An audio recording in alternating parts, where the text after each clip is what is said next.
You're listening to 3, the podcast.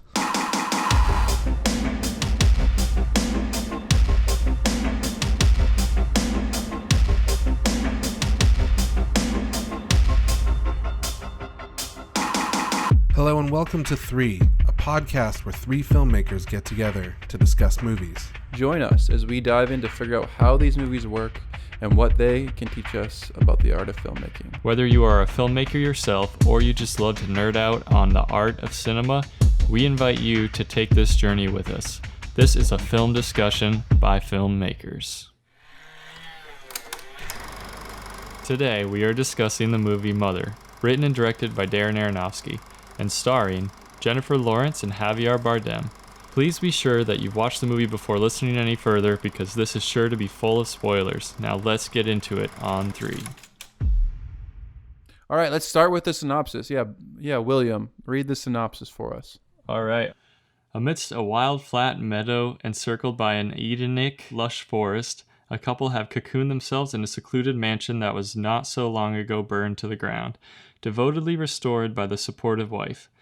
Within this safe environment, the once famous middle-aged poet husband is desirous of creating his magnum opus. However, he seems unable to break out of the persistent creative rut that haunts him. Then, unexpectedly, a knock at the door. The sudden arrival of a cryptic late-night visitor and his intrusive wife will stimulate the writer's stagnant imagination. Little by little, much to the perplexed wife's surprise, the more chaos he lets in their haven, the better for his punctured male ego. In the end, will this incremental mess blemish irreparably the couple's inviolable sanctuary? Dude, this storyline sucks, man. We get you. Yeah. Inviolable? The synopsis. Are you gonna push through, or are we just? I gotta get that. Inviolable. Inviolable? Weird. Dude, this guy's like way too poetic. Amidst a wild flat meadow. Yeah, an Edenic lush forest. Interesting. All right. Well, that one got me sweating. Let's get into this. Okay, so I chose this movie because I think I watched it in theaters, and then every once in a while I kind of revisit it and I can't stop thinking about it. I just thought it would be very interesting to kind of get a discussion on it, to more so just decide what I really think about it. Most of my thoughts are positive right now, and it seemed like a very discussable film. I think Darren Aronofsky, I think he's like an epic director. And Black Swan is one of my favorite films, so I thought it'd be cool to kind of visit a more recent work of his and discuss it with you guys. All right, well, let's just hop right into first impressions then. Our classic format of stars going in and stars going out. We were operating on the 5-star system of Letterboxd, not the 10-star system of IMDb, which would be way easier. What was your guys' star rating going into our conversation? So, pre-discussion stars, I am hovering at a 4.5. Oh. Yeah. Crazy. But this was my third time watching it, so I would say, like, my first impressions, I remember after watching it for the first time when it came out, was just a general, what the heck did I just watch? And having to, like, think about it for days. I wonder if there's like a shock value in that for people who've seen it for the first time. If I felt like that as well. Yeah, and my second viewing, I got so much more out of it. I feel like I was able to kind of see more of the story structure and the theme. And after the very first viewing, I spent a lot of time online, like on Reddit and whatever movie websites, kind of reading articles written about it and stuff. So, but yeah, I'm at a 4.5 stars. I love the aesthetic of the film. I think from start to finish, it just goes strong and doesn't let up, and it's just well made and very intentional in its delivery. Cool. I think I'd give this movie like a 2.8. Like I'm leaning. I wouldn't give it a 2 because it's not true, but I wouldn't give it a 4. So I guess that means you give it a 3. I watched this movie the first time. When did it come out? 2017? No. Yeah, 2017. Yeah. So I remember watching it in theaters. And I think for whatever reason, the headspace I was in, I had a lot more of a visceral reaction for sure. I think it left me feeling super convicted at the time. Maybe I was more of a God-fearing man back then or something. But I watched it again last night and really had a different experience. I didn't enjoy it as much. So I don't know why that is. I didn't not enjoy it. It just kind of didn't impact me. I think once I knew what was going on, it's not really a rewatchable movie. You know, I think that might be part of the Darren Aronofsky curse. I think he makes very extremely direct movies that have a very visceral like I'm thinking of like Black Swan. I think was rewatchable, but what's the drug one again? Requiem for a Dream. Yeah, it's not like that one was so. I feel like when he makes movies, they're so direct that like you watch them once, you know what's up. But second watch, I got a lot more appreciation for the sound design and the cinematography. Yeah, so I would probably say that, man, this movie confused me, and that's where I think I'm at that shock part, because I haven't seen it before, so this is the first time I watched it, and I would probably give it I'm between a 2.5 and 3 stars, simply because it did keep my attention, but I don't really know what I was feeling. So I don't have tons of positives to say about it, and I don't have tons of negatives to say about it. I'm Yeah, like that's what I right in feel. the middle. But it's weird, but you're right. I don't think that I'd probably go back and rewatch this a bunch of times. But yeah, it's an odd movie. Now, I think I have some strong opinions about it, and I think we're going to get into that with the discussion. But as far as rating goes, I think, yeah, probably 2.5 or 3. I mean, I think their performances were great. I think Jennifer Lawrence and Javier Bardem did an incredible job in their roles. But I'll be honest with you. I was annoyed half the time. Maybe because the character kept getting annoyed with people who were coming into the house. But that's not a feeling that I necessarily want to go into a movie theater and feel the entire time, because it was just, and I know that's part of the story, and I think that was part of the intention that Darren Aronofsky was trying to put forward. But yeah, definitely strange. And also, I'll just say this, some of the stuff, I had huge flashbacks to Darren Aronofsky's previous work. There was stuff in there that I think was straight from, I almost said Tree of Life. It's not Tree of Life. Because you love Tree of Life. Because you love it so much. Because it's my favorite. No, The Fountain. And there was moments that reminded me of Requiem for a Dream, and moments that reminded me of Black Swan. So I felt like he has used like all of his like toolbox of things and put them in this movie. I actually love his more recent movies. Like Black Swan's one of my favorites, but I just recently was kind of remembering Noah too, and I've really enjoyed Noah. I just really appreciate the stories he's telling and his interpretation of them, like specifically. His movies today feel like passion project blockbusters.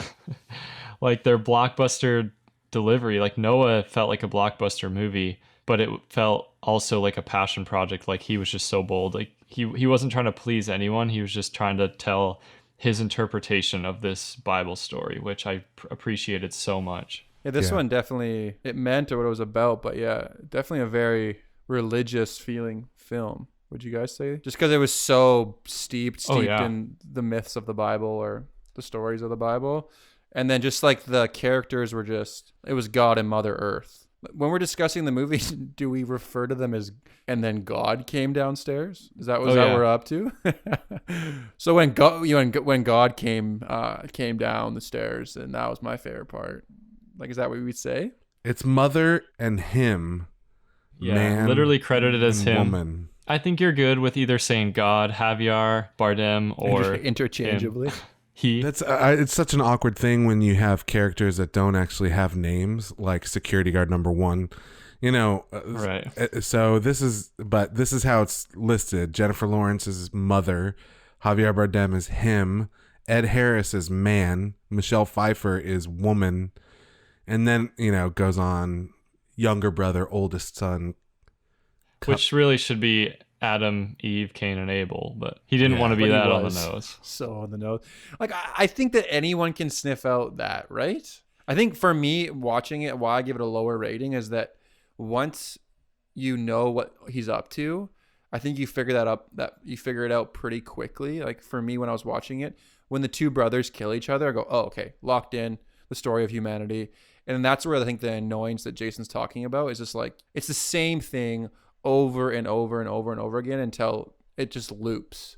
So it's not like a developing thing, or like it's just getting more and more. It's just madness. It's a circle, it's just coming in more and more and more. Now, did you guys know or suspect that it was a story about God and Mother Earth before you went into the movie? No, not at all. The first time you watched it, did you figure out at some point that it was God and Mother Earth, maybe in the first half of the film. I think for me, it was when the two brothers killed each other. I was like, okay, Cain and Abel, like that makes sense. And when you watch it a second time, it's almost like so blatantly obvious. Like she's wearing her underwear is like for sure. Her bikini top when she opens the door is like green, like kind of like the leaves of Adam and Eve, and there's just so much littered in it. I didn't pick up on anything until the end. That's totally fine. I think because it's made like a horror movie, so your posturing is not to expect heavy symbolism. Maybe you're more like waiting for like, is this going to be like who's going to get killed? Like he uses all the tools of,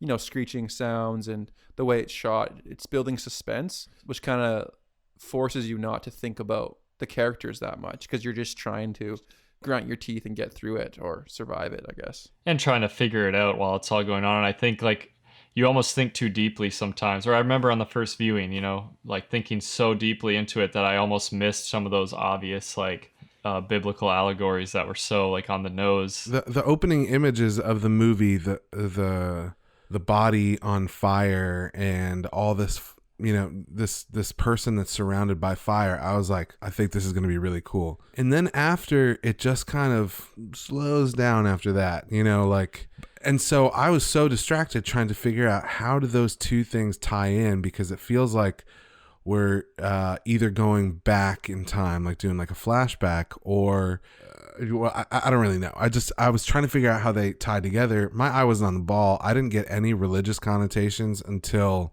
later in the movie when it just seemed very clear that there was like these kind of allegorical scenes happening. And like a baby and the baby. Like yeah. That's where you mean baby Jesus?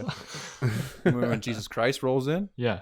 Yo, when that baby come, have you guys been on the Reddit forum Mother for Dummies? No, but I want to be. That sounds amazing. Let me pull it up. Okay, I'm just gonna read. Let me just read. Like, I'll pull it up my phone. All right, so think about this. Javier Bardem is God. Jennifer Lawrence is Mother Earth.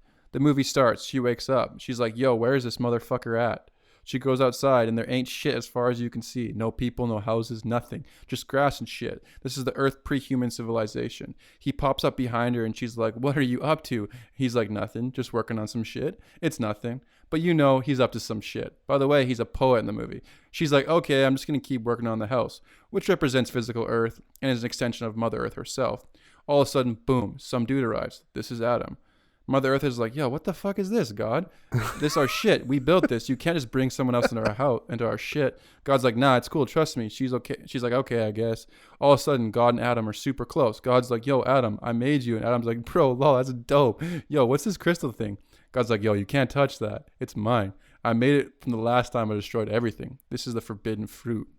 Then a little while later, Mother Earth walks in on Adam, puking in the toilet after a night of drinks with God, and she sees she's got a nasty-ass wound on his ribs. This is Adam's rib that God used to create Eve.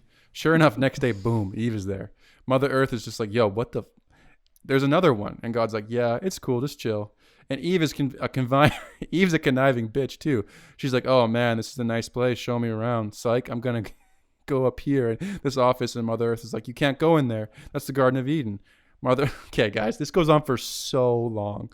But I think you get the joke. Yeah, it's awesome. So funny. Dude, I didn't even realize that was the whole rib thing. I'm like, there are so many things that are unanswered, and they're becoming very clear to me now. Like, painfully clear. That's kind of the problem I find with the movies, that once you aren't scared, or once you're not waiting for it to get fucked up, and you just watch it like with a critical eye, or like on second watch, it almost feels corny. I think that's why I almost hesitate to give it a 3 and not like a 2, because it's just, I don't know if rewatchability plays into a movie, or it's just that initial experience that you rate it. But a second watch, I almost kind of was cringed out a little bit by this movie, and I don't know why. Here's my opinion of it, and especially now knowing all this stuff. Similar to the opinion that I held last week when I was talking about an agenda-based film, it feels like this movie was solely created around an agenda, and it seems a bit preachy to me. Because so I was reading an article talking about the release of Mother, and they didn't actually show the movie to the press before releasing it. They basically thought that was a bad idea, or that it would get really bad press before they released it. So they released it without actually inviting press. And the studios required that Darren Aronofsky and some of the actors reveal what the plot was about so that people going into the movie knew that it was God and Mother Earth and an allegory of that. Because the studio was like, we're not going to make any money. People are going to be so confused when they go into this movie. So this all makes sense now talking about it, because I hadn't read too much about it, but it didn't do very well in the box office. But I think that on the heels of doing Noah, which he obviously did a lot of study on the books of the Bible, or the early writings of the Bible, Genesis, like obviously that heavily plays into the theme of this movie. I think it's kind of preachy. I think stories should inform a theme rather than a theme informing the story. You know what I'm saying? It's what he does. Is that not like that's like his position in filmmaking?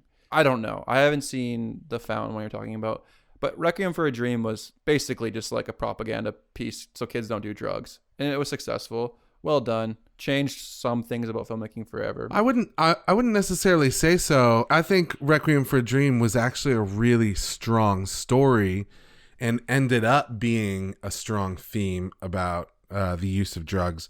But I don't think that it started with the theme of don't do drugs, kids. I thought the story was really compelling and you believe the characters. And I think he was a really good storyteller. Whereas in this one, everyone acted really well, but it's kind of like, what are you trying to sell me right now? That's the question I was kind of asking. I'm like, I feel like it's a salesman and I don't know what his product is yet until like 3/4 of the way. It's just like, yeah. Yeah. He just seems angry with religion in the sense of us focusing on God and not taking care of our world. It's just, in all honesty, I do remember leaving this movie and being in the bathroom and feeling very convicted about my place in human history and how we treat each other and how we treat the earth and all that kind of stuff. So it emotionally worked coming out of it, but I don't know if it would change the way you live at all, because once you realize what it's up to, I think we as humans just react against that. If someone's preaching at you, we're like, nah, you're not going to get me. And then I think, but it's interesting because I feel like a lot of what he's saying with the theme, I'm really on board with. So it works for me, but maybe it's because I'm already there, and I'm like looking for it, but I hear what you're saying. Well, I mean, I agree too. I agree that you should take care of the planet. Like I'm fully on board for that. But I think as a storyteller, he sold a product rather than giving me a story that wanted me to buy the product. You know what I mean? There is a difference there, because he is someone who, what do you call them? A naturist? Agnostic. He's agnostic, I'm pretty sure. No, or what are you I mean about? Like pro-environment. Oh, arithmetic. Oh. Pro-environment? What's I was going to say a naturalist, but I'm pretty sure that's a new... Granola or green. A crunchy person. You could call... So, because Noah was kind of on that, like an environmentalist theme, and so he's pretty. I mean, I think if he would have made this movie even like this past year, get some Greta Thunberg or Thunberg in there, you could have really sent this thing home. I feel like I pulled up some very like relevant vibes just from everything going on with the coronavirus too, which we can get into later. But that's kind of. I mean, let's get into that. Explain that. Yeah. That's interesting. I don't have much left to say other than I loved the way they shot it and the way the sound was done. I could talk about that a little bit, but yeah, what's this corona vibe? Oh, I just was noticing this on this watch, kind of the fierceness of Mother Earth in her response to humans like just being slobs and destroying her stuff. And she gets to that point. I think I might have written down exactly what she says. It's time to get the fuck out of my house. I think she screams it. That's like the moment I was like, right now she's kind of got to a point where she's like, I can't fix this. I'm going to destroy myself or I'm going to destroy everybody and everything to stop this.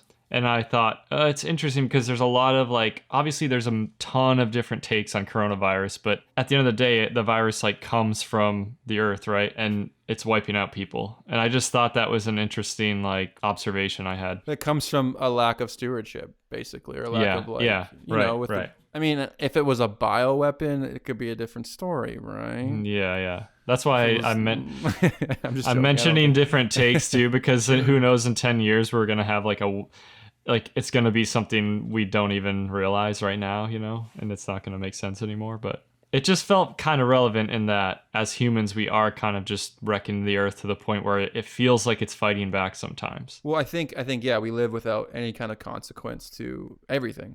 my entire life, there's been no economic decline, really. No, like, different government gets elected, everything falls apart. You know, how you eat doesn't really matter. Like, you cook stuff. I just have had a mindlessness as a human. And when this does come up, it really shakes you up of like, okay, there's consequence to how we interact on this earth moving forward.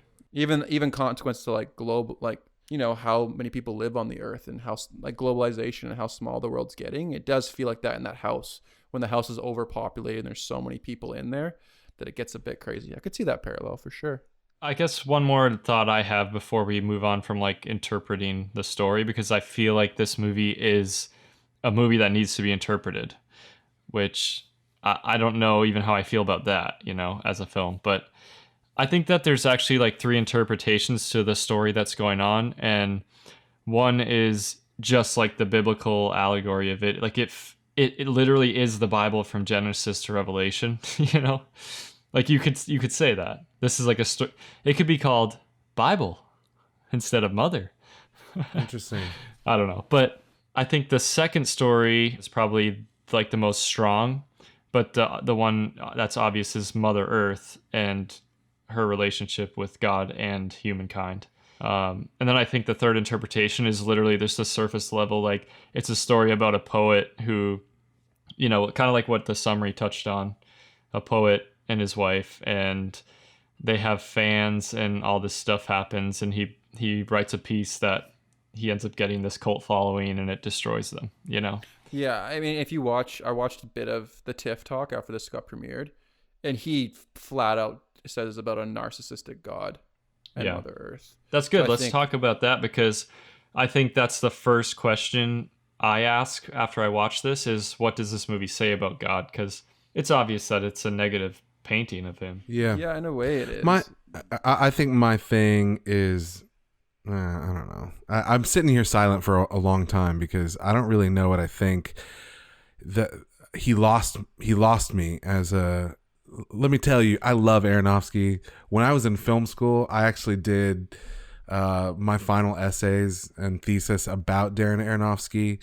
I used to pull apart his films. Like, I really love Aronofsky, but it just seems so biased. Like, I don't like God. I don't like, you know, what God does to Mother Earth. And that's what I feel like. This movie is not just preaching about environmental issues, which I think that are relevant, but I think that it's Darren Aronofsky trying to preach a personal worldview and not doing it well through the story. It's literally pure allegory to fit a view that nobody could understand, so much so that the studio said that he had to spell it out for people before the movie's release so that they wouldn't turn away going like, what the hell did I watch? I'm sure there's still a million people that said, what the hell did I watch? So I guess like his deep bias, you know, I always bring it back to Lars von Trier. You know how annoying it was watching Lars von Trier movies. He was always making movies about America, even though he had never, at that point when he made Dancer in the Dark, I think it was, or Dogville, he still never stepped foot inside the United States, but he had a commentary on the U.S. And I was like, this is just getting annoying because he's basically painting a caricature of what he thinks Americans are like rather than what they are like. And it lost some of the message for me. The movies were still powerful and moving because I was a fan. But this movie just kind of was annoying to me. Do you think if you were personally more leaning his way, you would have loved it? I don't think so, because I hate Christian films. Because as soon as you sniff that out, I hate. Yeah, do you know what I mean? I hate know. Christian films for the same reason, because they're so. You know, I grew up in the church, but Christian films are like the worst thing out there because usually they're just so preachy. And instead of actually telling stories, what they're doing is passing on an agenda. I think Darren Aronofsky did the exact same thing, if like at a worse level. Just reverse this story. Pretend a Christian who is like supporting God against the environment would make this movie. It'd be like this. It'd be so over the top. You know what I mean? And so that's why I felt like this film was almost evangelistic into Darren Aronofsky's worldview. And it annoyed me the way that he told it. It's hard to say that because the movie was compelling. Like the visuals were compelling and the acting it was compelling, worked. but it was super preachy. It was super preachy. That's why I appreciated it, Jason. It being something against. Okay, so I was raised in a conservative Christian family as well, and so I kind of share the same views on you with like Christian films. And so I think to me it's refreshing, and this is why I loved Noah so much, is because it's like a third party's perspective of the whole thing. I don't know, I just really appreciate Darren Aronofsky's interpretation of God, even if I might not agree with it fully. I think that it's refreshing to just see somebody else being like, hey, this is what I think about it. I might not, I mean, I don't know where he stands. I think I read that he's agnostic after Noah came out, but who knows? I don't know. That's I think like it's more like he's putting a mirror on, say, the current wave of Christianity and being like, the way you guys are acting about environmental issues this is what your God must be like. Mm-hmm. I don't even know if it's like he had a personal beef with God, but I can totally see like the characters in the movie are very, very human feeling, like the arrogance and the ignorance and like the disconnect between like the home that they're in or the place that they are that is giving them everything they need, and more the fixation on whatever the writings or like the last book that they wrote. So I think it's kind of a reflection or critique on Christians, that it's good for Christians to hear, to watch and be like, if you separate God from the environmental side of thing and apart from stewardship, that's kind of what the story of humanity is this arrogant God that's just letting the world go to shit because he loves how much we love him. I don't know. I don't share that view. I don't know what view I share, but yeah, I don't, regardless of what it means or what his views are, the second anyone sniffs out an agenda, it's just, I appreciate someone being bold, but then I do find it annoying. The same with I Jason. think you guys are kind of hypocritical. You're playing the same game. I think you're kind of hypocritical because I think that anyone that's trying to sell an idea, what is that movie about, like a Fast Food Nation? That movie was so preachy when you like watch Fast Food Nation. I love Food Inc. I love like all these documentaries about food, but for some reason Fast Food Nation is just like in your face. You guys are like, like just kind of preaching a worldview. I agree. But I think with Darren Aronofsky, he went like almost to the point of like youth group dramas. Like it was just so crazy in the end. It looked really good. It looked really cool, but I'm not even saying he was being slightly preachy. I'm saying that he was being like just over the top, not yeah. Oh, 100%. I think it was okay. There's no part of me that disagrees. I guess with what you. I'm saying is it felt like cheap storytelling. It felt like a cheap agree. thrill rather than like I liked but Noah. You didn't Noah even has get the story. Noah has an on the first environmental. watch. No, I got the story after in the second half of the movie. Yeah. So I didn't get it through Michelle Pfeiffer, through that whole storyline with Ed Harris and Michelle Pfeiffer. But as soon as I started getting the religious connotations in the second half of the film, having never read an article on Mother or watched Mother, but am very well versed in all of Darren Aronofsky's other films. So the only reason I'm not shitting on this movie is because the way that they shot it, the point of view, the POV, almost like a video game style of shooting a movie. There was 3 angles: close up, over the shoulder, and what was the last angle that they used? Point of view. Yeah. That was the entire film, probably same focal length. And then the way they use audio, like it's like Christian movies suck on all fronts because they don't do anything good. So the only reason I'm not like it was annoying. I'm not, it's like, and it's I'm so not clear comparing his this agenda. to Christian movies. I'm talking about like a no, pure I'm just agenda. saying that like if he didn't, like the technical aspect of this movie was its saving grace in my makes it passable. The sound because design, it was unique. The sound design was it was absolutely unreal. incredible. Like I was just the whole time I'm like, who's the sound designer? I gotta look him up because it was so good. And like like the technical aspects, you're totally right, were a huge saving grace. Like it did look beautiful. It sounded amazing. It was acted so well. So that's why I think that I'm still at that like 2.5 or 3 mark, because the preachy side of it brought it down points for me. but the technical aspects, I could not give it like a low score because I still love Darren Aronofsky. Last week we talked about, on the episode of The Square, we kind of talked about filmmakers using their resources responsibly. And I kind of felt that from Darren in this movie. Like from the beginning, I feel like he has the power to make whatever he wants at this point because he's in Hollywood. And he's choosing to make these stories, like I said, calling them kind of passion. They feel like passion projects, but they're blockbusters. And this movie, like, it's interesting that he chose to do this movie and do it so simply. I mean, it's one location. It's handheld camera the whole time. Like, is it? I didn't even realize that. But you got to think, like, this movie was probably pretty cheap to make. I know you said it didn't do good at the box office, but that was the one area he showed restraint, was technically, and that's something I gotta like. That's what we're saying is like I think saves this movie. Yeah, it's like pretty simple location wise. I don't think the special effects are aging that well. I do like when movies are supposed to be anxious and they just commit to like one focal length. That's what I felt like it was. And just all handheld. Mm-hmm. It was like a 50 mil the entire movie. That's what it felt like, yeah. I think it works. I love when other movies do that too. I think that, do you guys watch any Safdie brothers movies like Uncut Gems? I think that's something that they really, that style is everything this movie had in it, they've fully mastered now, I would say. Like that running gun too tight, like no establishing wides, just like you're fully in the story. You don't know where you are. Well, let's just do a shout out to Matty Libatique then, because he's incredible. Is that the... Yeah, he's a DP, and he's been Darren's DP, I think, since the beginning, since Pi. Like, he became famous through Darren Aronofsky, so he's shooting huge movies now. He's responsible for the #1 Vimeo trend ever. That you know in Black Swan that like the falling behind someone, their head and their shoulders. Yeah, like that's Black Swan. That's been in like so many docu ad style things. I've done that in so many projects. I had a client like 3 years ago in a meeting say, yeah, like that's these guys' style. They like to fall from behind.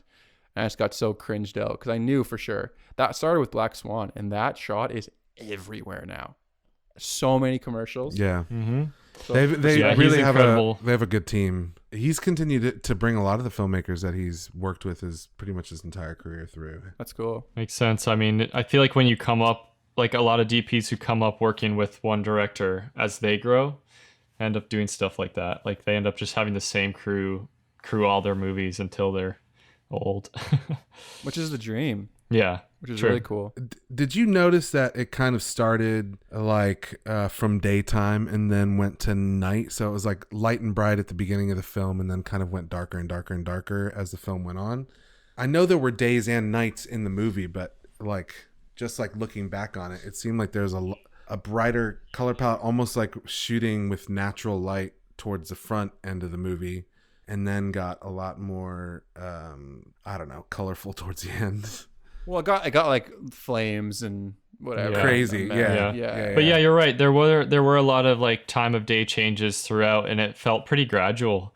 Even that like last scene, it was kind of like a standoff between God and Mother Earth, and with the baby, like he was waiting for her to fall asleep, and that went through like a day and a half of time. And I was like, oh, this would be a great scene to study for that if you ever had to shoot something that was like changing time of day gradually over one scene, you know. One more comment I want to make on the cinematography though.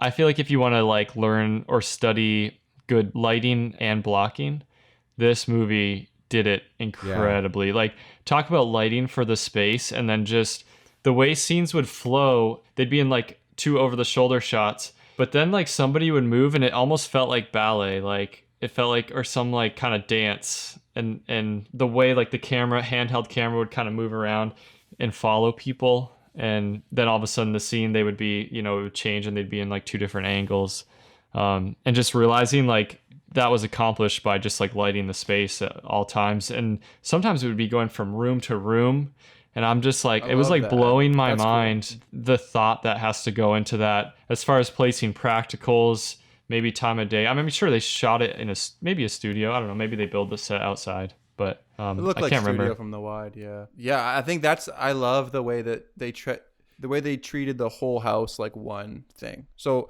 normally when someone like exits out a door, like sitcom, like they're gone, you know, they don't exist anymore. But when people they'd be having dialogue scenes, they enter a new room, their voice would get, you know, lower and more far away because the audio was always from the mother's perspective, right? So when they would go further away, the audio would go lower. And so I liked that they like going in and out of rooms, spinning around, that the whole house was one place, even if it was different rooms, which is something that I think take that idea to another, you know, movie it's a good thing to think about. Oh, for sure. And as like a working director of photography, who I haven't had a lot of like blocking experience, but that kind of stuff kind of scares me. It intimidates me a lot. You kind of learn how to light, maybe starting off with like an interview or one person, one head, like a talking head. And then all of a sudden you start to think like, how could I apply that to somebody like moving from across the room? And then you kind of start to get like, oh shoot, it kind of terrifies you. And then you look at this movie and they're just doing it. They're going from like, you know, across the whole house, and the light's just incredible the whole time.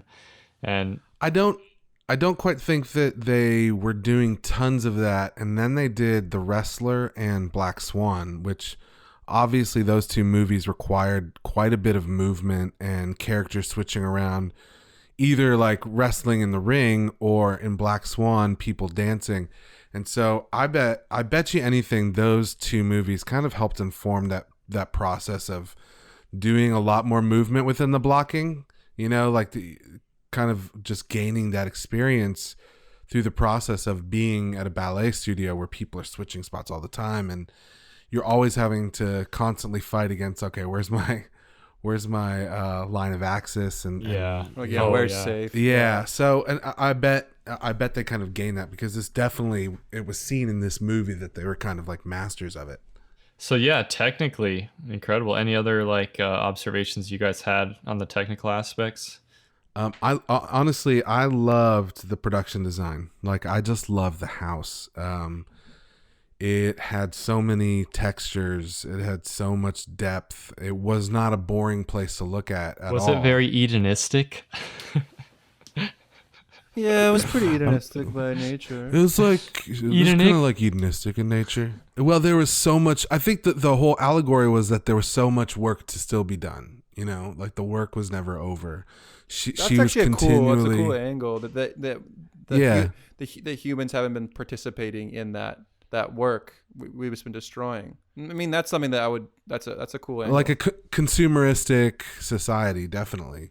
And I like that Jennifer Lawrence's character was always like adding to the house and trying to fix things and making sure, oh, don't sit on the sink, that's not supported yet, you know? Yeah. For being like mostly shot inside that house, it felt like they did a good job at letting it breathe, like letting all the frames breathe, you know, and it felt like there was space. Mm-hmm. I really like the stairwell too. That whole like set, I don't know what you call it, a set piece. It was just like so beautiful every time they were in there. And then that shot, when Michelle Pfeiffer's character wants to go up to heaven, his study, quote unquote heaven, for the first time, and it pans up, and it's like the first time we see his study, but like a light beam coming out of it, and I'm like, oh yeah, he doesn't want you to go in there without him. Yeah. I get the joke now. Yeah, now I feel like I'm required to go back and rewatch this movie because I feel like I will pick up so much more. I only picked up on it in the second half of the film, which usually I'm pretty quick on that stuff. Oh, dude, it's littered with it, like the rib and all that stuff. Yeah, I know that bothered you, Caleb, but Jason, I'd love to hear from you when you do, because I found it very interesting the second watch because I kind of pulled that stuff out more, but then I soaked up then even more beyond that. You know what I mean? Well, I think it comes down to what you want to make. That's just like the joke. The joke that she says, oh, he doesn't like you to go into a study without him, you know, like, which would be like in the Christian perspective, you can't get to heaven unless unless you go through Jesus, right? And so it's just like it's a funny joke in the like vein of this movie. Yeah. There's another actually bit of witty dialogue I picked up on this time, and it's when Eve walks into the room with like hard lemonade, and she says she made it herself or something, and it was from an old family recipe, and Mother Earth's like, oh, what, the lemons? Like, and I feel like she's just kind of being like sarcastic because she's like, oh, I created these lemons come from me. I'm Mother Earth. There's like little bits of wit in the dialogue, kind of similar to that whole thing you were just talking about with the study. Right. I mean, it comes down to what kind of movies you want to make. This movie isn't, it's not like a human. It is about humanity, but it's just too macro that I'm not interested in like macro stories of humanity. Like I'm really interested in like micro, like small, maybe insignificant people or like their day-to-day events. The more and more I watch movies, that's the direction I really appreciate. So I'm way harder on this movie because when it's just, oh, you're going to talk about, the story of all human.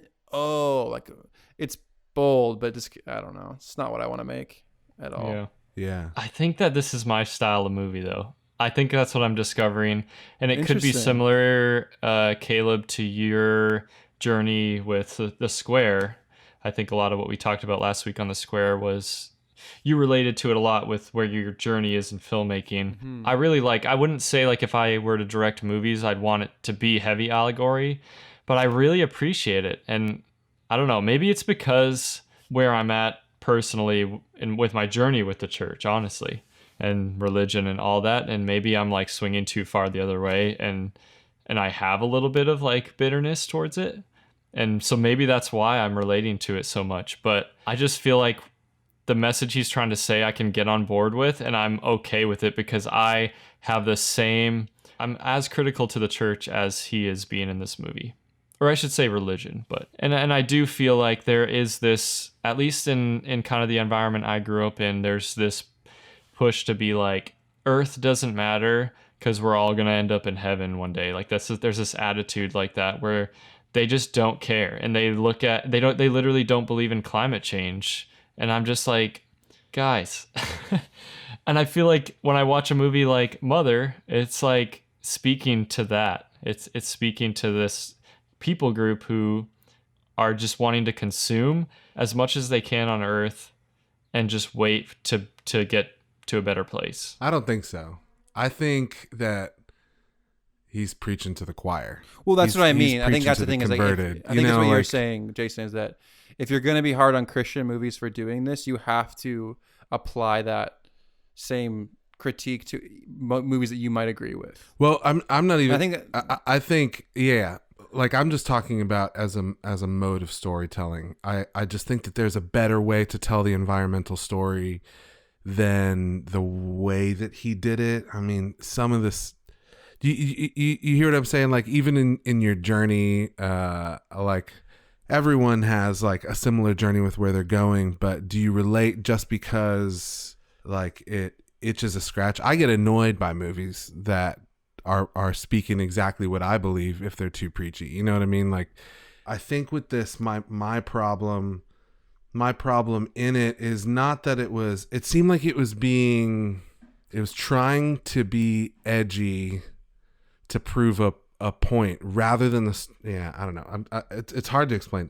Letting the story take you there, rather it was a piece of propaganda, and a very stark piece of propaganda, you know.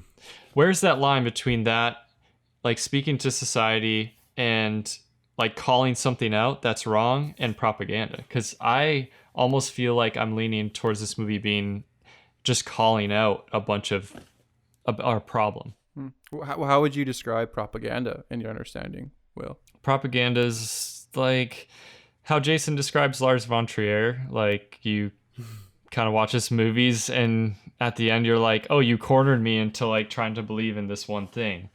I picture like a poster of something like trying to just convince you or force you to believe something or just hit you over the head with it.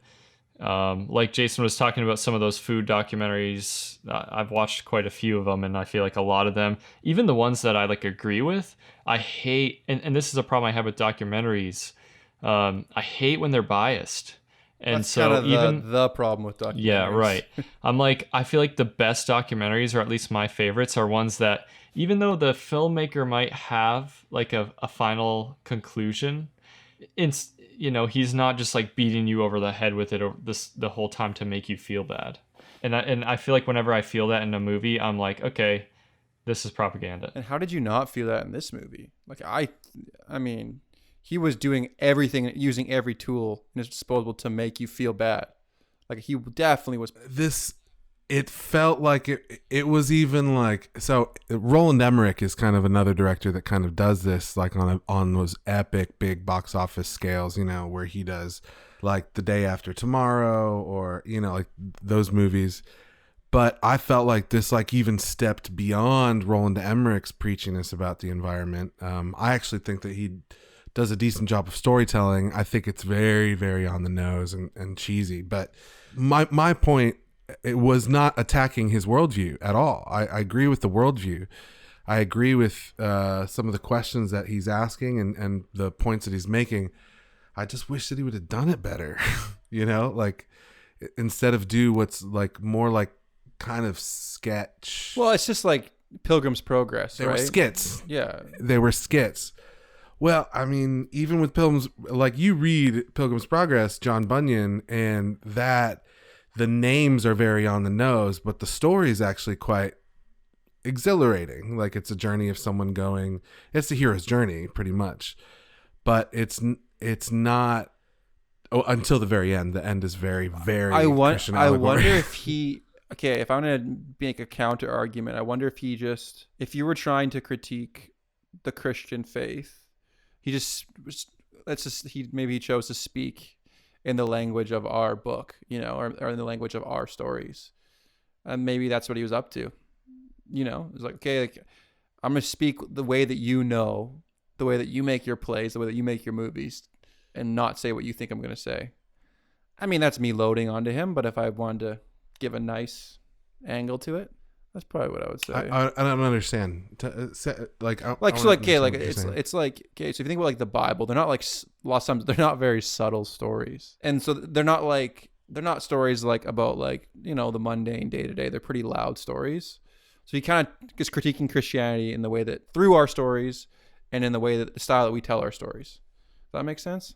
Which is fine. At the end of the day, I don't know. I think it's just it won't age as well because it's so on the nose. It's interesting because I felt like that was one of the questions I wanted to ask you guys, is if you think, or how you think this will age. Because I think a lot of his movies, well, I'm not saying like I know this for sure, but I could see Darren Aronofsky in general as being a filmmaker that 50 years from now, they're kind of looking back and watching his movies in film school, but maybe not. Oh, really? I don't view him that way, but yeah, maybe I should. They still, still Pi and Requiem for a Dream are major film school movies. Like those two movies are kind of like, so it's already happening. Yeah. A bit revolutionary, and Black Swan as well. So those Requiem for a Dream, Pi, and Black Swan are kind of movies that are referred to all the time in film training. The Wrestler, it's like a cool movie, you know, like that usually appears on film lists. Noah didn't do very well as far as like on the academic scene, I think. But I think just anything tied to religion these days isn't going to do well. Honestly, a story from the Bible, like it's just who, no matter who makes it, I just think the majority is going to be like, nah, not for me. I think that it was the rock. I think it was honestly the rock people, like the big. Have you ever seen The Neverending Story? Okay, in The Neverending Story, there's this big like rock dude, and whenever I watched Noah, I was like, oh, The Neverending Story guys, like it's just like brothers and sisters. There was like an element of some of the way that he did that one that was a little bit almost weird. Like science fictional, right?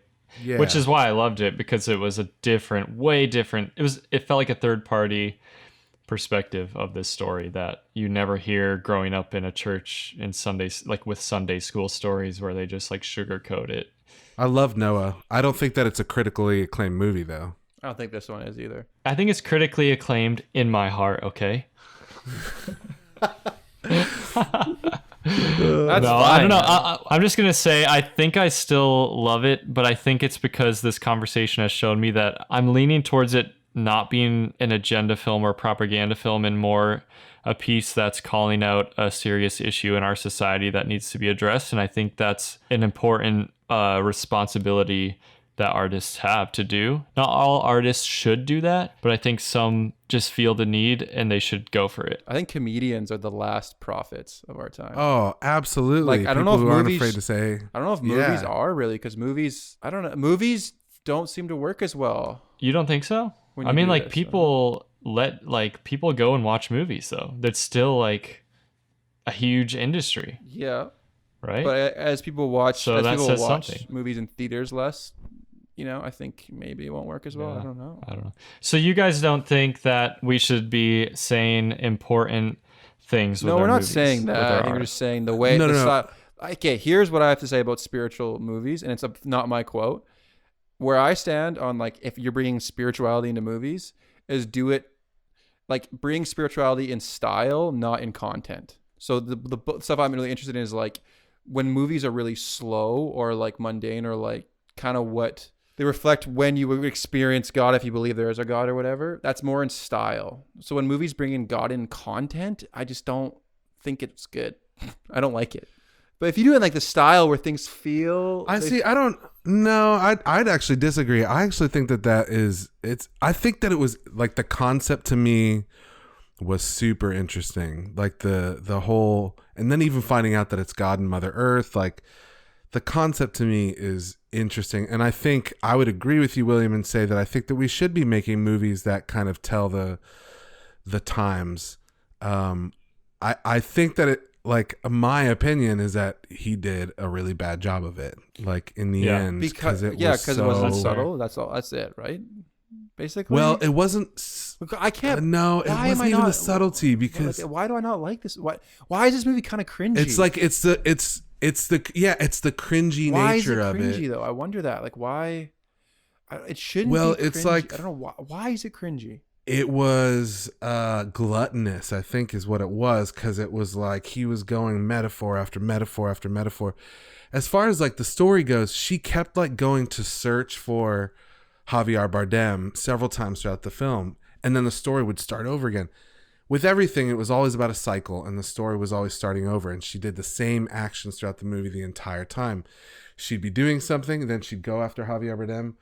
Where are you going? Why are you leaving me? Why did you abandon me? It kind of kept happening. It wasn't just that it wasn't subtle. Like, I don't need a message to be subtle, but I need it to maybe be delivered like an adult. This seemed like a bunch of skits made by very tone deaf people to the audience, right? And so I think we're not talking stylistically, because we've already covered the style is awesome, and I think this, and I would agree Yeah, I with you. think The you're story, right. the story needs to be told. But even like, Adam and Eve, that did feel like a church skit. Like the way like Eve was so vindictive and sassy, and then he was the way he was, and how God. Yeah, you're right. It did feel like a series of skits. It was very Yeah, it was skitty. very theatrical, right? Like this could have been, in a way, or at least a lot of the scenes could have been stage plays, right? It actually Maybe that would've reminded been me better. of the Gods of Carnage, or Who's Afraid of Virginia Woolf, where there's like 4 people stuck in a house. It had that vibe to me, and maybe at the beginning I thought that's where the movie was going. It was going to be another Who's Afraid of Virginia Woolf, and then it just kind of started taking a turn where a violent turn, but. It's definitely an interesting movie. Like William, I really hope that you know that I'm not trying to belittle your, like, even your personal journey at all. I just, as I'd be having the same discussion about any kind of worldview that was like literally being hammered with a stake into your eyeball. Just wait till next week. No, I'm just kidding. Are you picking? No. Are you picking the next one? Yeah, I am. Jason is. Oh, Jason, you already got. I'm it. gonna destroy your movie, man. You'll pay My- for this. Revenge. My movie will make you cry. Okay. Revenge of the Bill. I love how you apologize. I love how you apologize to Bill, but not me ever, Jason. Well, But I gotta. How sensitive do you think this guy is? He can take it.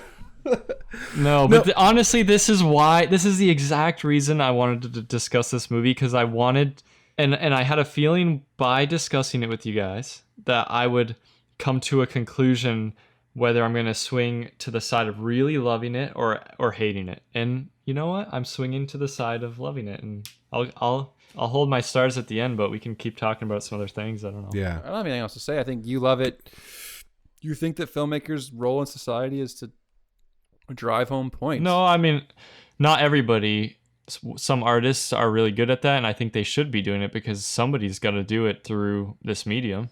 And not in a propaganda way, but like, I mean, why would we talk about messages and themes and hold them to any importance if that wasn't our job? Yeah. But I mean, I don't really think that it was talking to the needs of the day. I think it was preaching to the choir. It felt like a Democratic or a Republican convention. Change.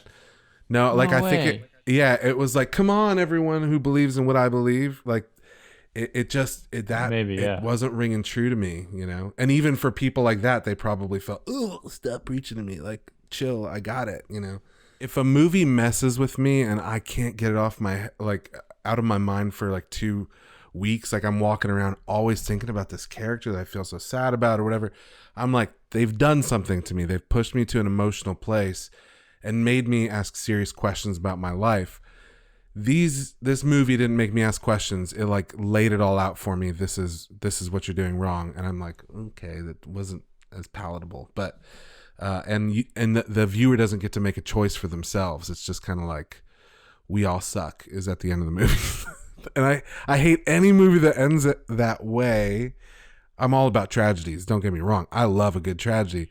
But like when you preach and you deliver the thesis and the conclusion and everything and don't let your audience have any part of the process, I feel like it's selfish storytelling. But I would hold my 2.5 stars because technically it was beautiful. Like like I think even just for the sound design, I could even consider raising it to a 3-star. I love the sound design that much, and I just think that Jennifer Lawrence and Javier Bardem did an excellent job as well. Do you guys hold your star ratings? I don't know, man. I think I'd lower mine. I think really the only thing I liked was the technical side of it. So I don't know if it's fair to, but I guess 3 out of 5 is what, 80%? What is that, like a B? Yeah, I'd probably give it like a B minus or something, a bit less. 2.5 is probably where I'd sit. William. 20 stars, man. No, I'm gonna stay at 4.5. But honestly, even like, so I'll be down to give it 4.5. I'll give it. Yeah, I'll be down to give it like a few more watches over the next couple of years and redecide. A few more? You're gonna watch this movie 5 times, dude? If any movie makes me feel this way, you don't I've watched need to it watch 3 times already. Times. All right. No, I think it's good. Like come on. There's some movies that you just really do need to go back and look at because it makes you feel something on an emotional level. So I support you in this one. Yeah. So yeah, I'll watch it. I'll watch it a few more times. Maybe not in the next couple of years, but maybe once a year I'll rent it and I'll watch it and I'll redecide. Dude, this isn't a movie like American Pie. You keep watching it over and over again. I could see this movie kind of sliding into one of my favorites of all time. It would be low on the list, but like I could see that happening. But I don't know. Maybe we'll see. Like I could see it going the other way as I just grow as a human in the next few years, and you know that happens too sometimes. So I would now like to maybe transition us to what our next film is going to be. And I thought since you guys did some weird ass films, I'm going to lighten the mood just a little bit. And we're going to watch a kids movie. Okay. All right. So we're going to watch A Monster Calls. And It is from 2017. And it's directed by J.A. Bayona and written by Patrick Ness. And it's kind of like a sci-fi fantasy kids film. So let's see what we got to say about it next week. It's a great choice. Yeah. I'm excited. I think animated movies they've been killing it. Like it's crazy to see the rise of amazing animated movies. Dude, Inside Out. Holy shit. Oh, yes. Inside Out's incredible. I almost chose Inside Out. These kind of stories, almost when they're done in animation, I like, or when they're done like for children, it like. I feel like kids Yeah. are going to be like more emotionally woke compared to us who like grew up Dude, with Barney. I didn't understand and- sarcasm until Inside Out. Remember, it was like Yeah. sarcasm is when you're angry, but you're trying to be. I don't know. They explain things so well. I almost chose Inside Out, but I knew that everyone had seen it, and I wanted to kind of do a movie that maybe we hadn't seen before. So, A Monster Calls. Next week, we're going to be discussing it on 3 Podcast. Thanks for joining us on 3 The Podcast. Make sure you subscribe and join us next week for another film discussion hosted by Jason Solari, William Somero, and Caleb Ford.